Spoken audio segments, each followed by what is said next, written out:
Hello and welcome to 3 Minutes of Truth with Tate. Today is December 4th and we are in the midst of Advent season, and my daughters and I have been reading from a book by Tamara Buchan.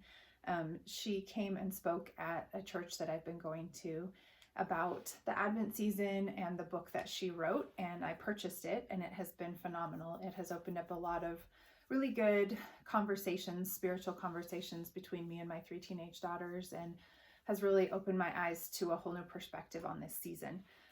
So where we're starting, which is interesting to start here during the Christmas season, is in Genesis. And the reading from a couple days ago was in Genesis 3 verses 1 through 7. And I'm going to read it because the question she asks in the book is really pertinent to our lives in general, but really to what's going on right now in our nation as well. So Genesis 3, 1 through 7, this is the fall. Now the serpent was more crafty than any of the wild animals the Lord God had made. He said to the woman, "Did God really say you must not eat from any tree in the garden?" The woman said to the serpent, "We may eat from fruit from the trees in the garden, but God did say you must not eat fruit from the tree that is in the middle of the garden, and you must not touch it, or you will die." "You will not certainly die," the serpent said to the woman, "for God knows that when you eat from it, your eyes will be opened and you will be like God, knowing good and evil."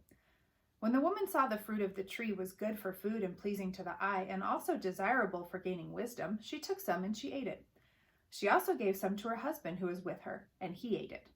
The eyes of both of them were opened, and they realized that they were naked. So they sewed fig leaves together and made coverings for themselves. So the question that Tamara asks in this section of the Advent study is, where have you allowed worldly good to replace God's best for you? And I think that is a huge question that we have to ponder, because obviously the fruit in the garden wasn't bad fruit. It wasn't going to make them sick or, make them die. It had good to offer. It was going to make them wise and all-knowing and have all these great powers, basically, and be like God. So they're like, how can that be a bad thing? It's good. However, that worldly good was not God's best. And it eventually, or in that moment, was the first moment that created separation between them and God for their own protection, which we'll get into another time. But for today, the focus is thinking about this statement. Good is the enemy of God's best. And that was from Tamara Buchan as well, so I can't take credit for that, but it's huge.